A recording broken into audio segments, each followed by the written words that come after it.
Hello YouTube family. तो कैसे हैं सभी लोगों को मेरा राम राम। अगर चैनल पे नए हैं तो लाइक शेयर कमेंट सब्सक्राइब करना मत भूलिएगा। So welcome back to my YouTube channel. So my name is Chiranjeev Bhandari. तो आज हम क्या पढ़ेंगे? तो हमने ये पढ़ रहे हैं 12th क्लास की बिजनेस स्टडी। तो हमने कौन कौन से लेसन इसमें कवर कर लिए हैं, तो आइए जानते हैं इसको।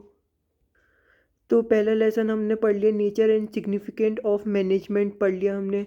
दूसरा लेसन पढ़ लिया हमने जो कि है आपका प्रिंसिपल ऑफ मैनेजमेंट। अब हम इस वीडियो में हम पढ़ेंगे थर्ड लेसन जो कि है आपका बिजनेस इन्वायरमेंट। तो आज का टॉपिक है बिजनेस इन्वायरमेंट मतलब कि, तो इसमें हम पढ़ेंगे। तो मैंने कुछ नोट प्रिपेयर करे हैं जिससे कि हम बिजनेस इन्वायरमेंट के टॉपिक पढ़ेंगे। ये जैसे मतलब ये है। तो इसमें है पहला मीनिंग ऑफ बिजनेस एनवायरनमेंट पढ़ेंगे हम।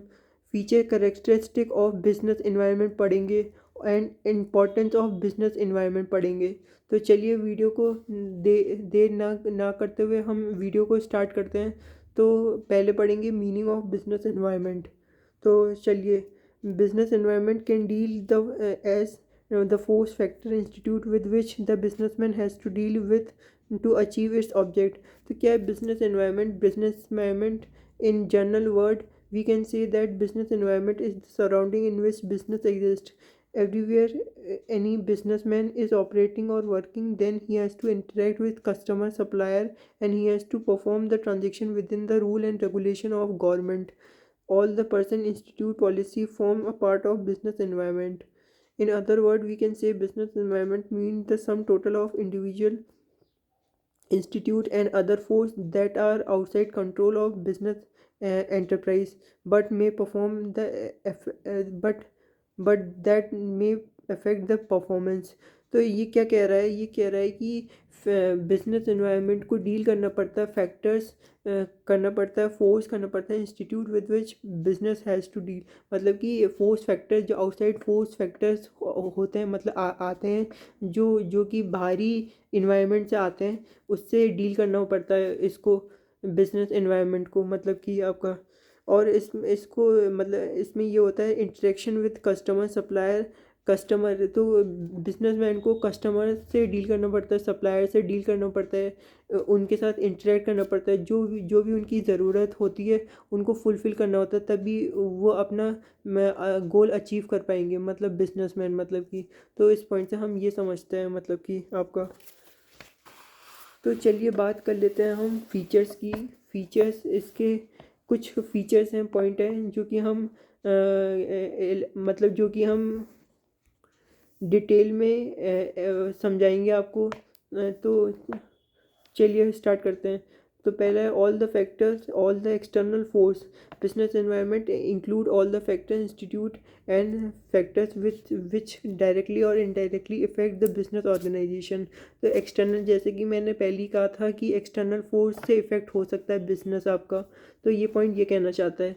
चलिए बात कर लेते हैं हम नेक्स्ट पॉइंट की। तो नेक्स्ट पॉइंट है आपका specific and general rule. Business environment include specific force such as investors, customer, competition and supplier.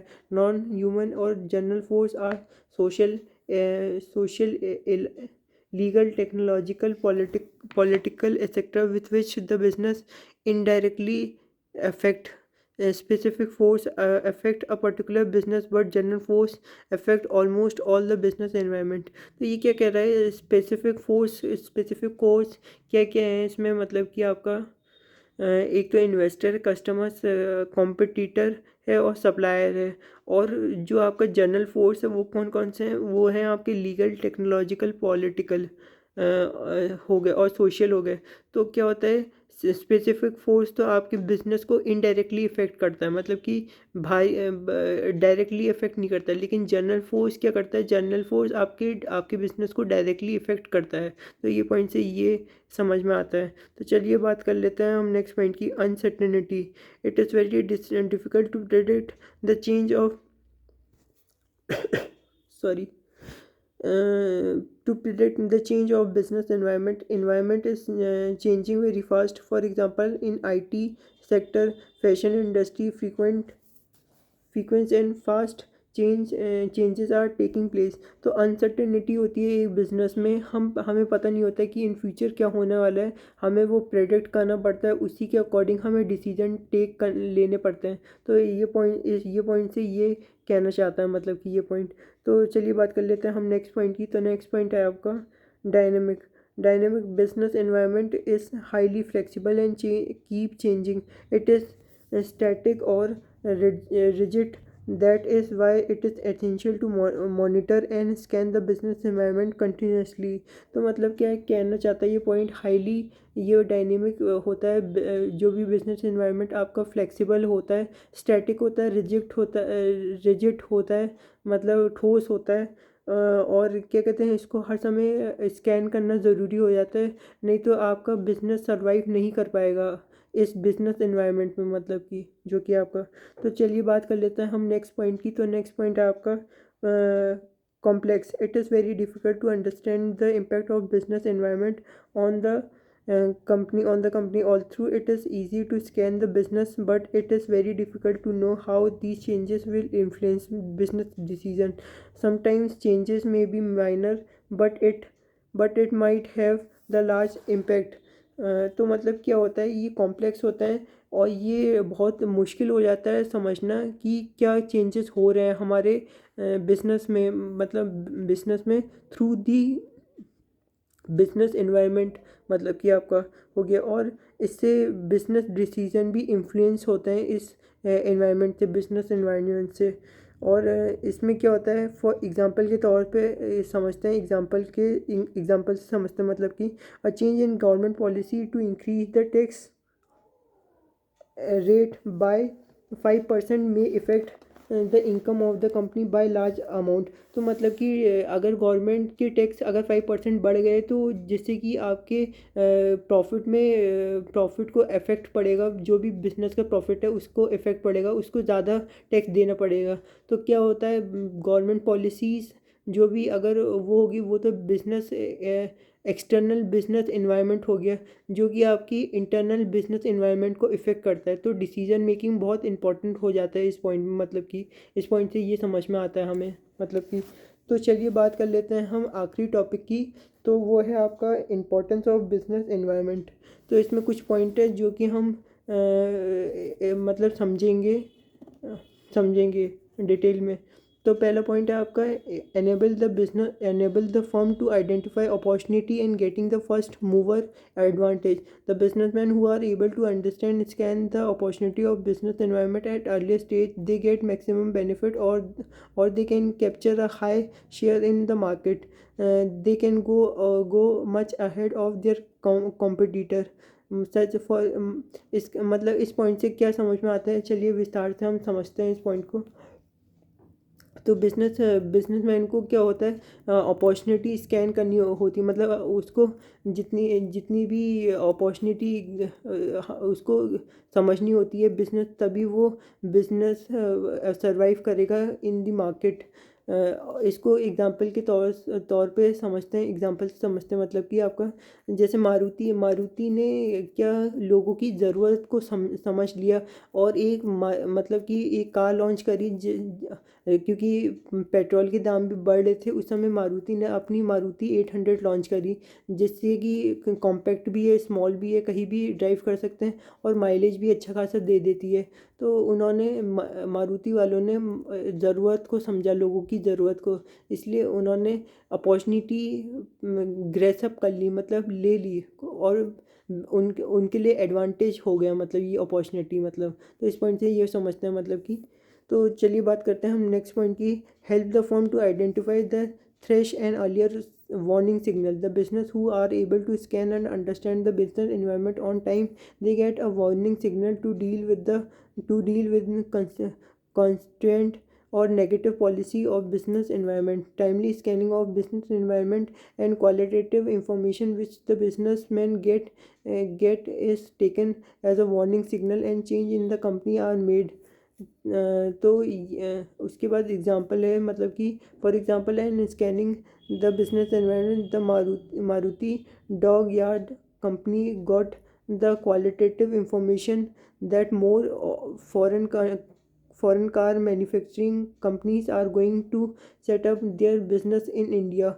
They took it as a warning signal and start increasing the production capacity. The Maruti accept the entry of foreign car companies as a warning signal and increase their productivity to supply the car without any wait period to compete with new car. तो क्या है मतलब कि मारुति ने warning signal भाप लिया, और जैसे कि फॉरेन कंट्रीज़ की जो कार वार होती है वो उन्होंने भी इंडिया में अपना दबदबा बनाया रखा, जिस मतलब कि उन्होंने भी अपनी कारों की प्रोडक्शन करने लग गए स्टार्ट, मतलब फॉरेन कार्स मतलब। तो मारुति ने भाप लिया ये चीज़ को, और मारुति कंपनी ने अपना प्रोडक्शन बढ़ा लिया, एकदम से बढ़ा लिया, जिससे कि वो सर्वाइव मार्केट में कर लिया, मतलब उन्होंने मारुति मतलब कंपनी ने, कारों ने। तो नेक्स्ट पॉइंट की हम बात कर लेते हैं। तो नेक्स्ट पॉइंट है आपका helping in tapping and assembling resources. तो ये पॉइंट क्या कहना चाहता है आपका, मतलब कि helping in tapping and assembling resources, इसको विस्तार से समझते हैं इस पॉइंट को। तो businessman has to supply the goods to the market according to the demand in market. To supply output they need input raw material, etc. They acquire raw material and other resources keeping in mind the output demand in the environment. They select resources according to the availability in the environment, demand of output in environment. Example के तौर से समझते हैं, मतलब example से समझते हैं। For example with the demand of LED manufacturer are collecting resources necessary to manufacture LED 3D TV rather than collecting resources of black and white TV और फ्लैश टीवी। तो क्या है मतलब कि ये क्या कहना चाहता है, जैसे कोई भी टीवी की कंपनी है, उन्होंने लोगों की ज़रूरत को समझा, और क्या लोगों को चाहिए है, मतलब क्या डिमांड कर रहे हैं वो उन्होंने भाप लिया, और उसके अकॉर्डिंग ही मैन्युफैक्चरिंग मतलब प्रोडक्टिविटी करने लग गए थे। मतलब कि ब्लैक एंड वाइट टीवी की जगह आ गया आपका एलईडी और 3D टीवी, और टीएफटी की जगह आ गया एलसीडी और एलईडी, मतलब कि। तो ये पॉइंट ये कहना चाहता है आपका, मतलब कि। तो अगर बात कर लेते हैं हम नेक्स्ट पॉइंट की। तो नेक्स्ट पॉइंट है आपका help to adjust and adopt with rapid change. Today change are taking places very faster, and these changes has great impact on business, so it is necessary to understand these changes as earlier as possible. Business environment scanning help the company to scan and understand these changes with the environment scanning. Businessmen make changes in their internal environment also to match the external environment, so the environment scanning help in coping with the rapid changes. तो ये क्या कहना चाहता है, मतलब कि जैसे हमने पहले ही डिस्कस कर लिया ये पॉइंट, मतलब कि आपका डायनेमिक होता है, डायनेमिक एनवायरनमेंट होता है आपका, अनसर्टेनिटी होती है, अनप्रडिक्टेबल होता है। तो क्या होता है, business scanning help the company, तो बिजनेस स्कैनिंग हेल्प करती है कंपनी को to understand the external environment and to make changes according to the external environment so that to meet the internal environment. मतलब कि एक्सटर्नल जो भी changes हो रहे हैं उसके अकॉर्डिंग ही डिसीजन लेके इंटरनल इन्वायरमेंट में अप्लाई कर देंगे, मतलब तो बिजनेस सर्वाइव कर लेगा मार्केट में। तो ये पॉइंट ये कहना चाहता है, मतलब कि आपका। तो अब हम वीडियो को एंड करते हैं, ये वीडियो बहुत लेंदी बन गई है। तो अगर आप चैनल पर नए हैं तो लाइक शेयर कमेंट सब्सक्राइब करना मत भूलिएगा। और तब तक के लिए टाटा बाय बाय, जय हिंद, वंदे मातरम, भारत माता की जय।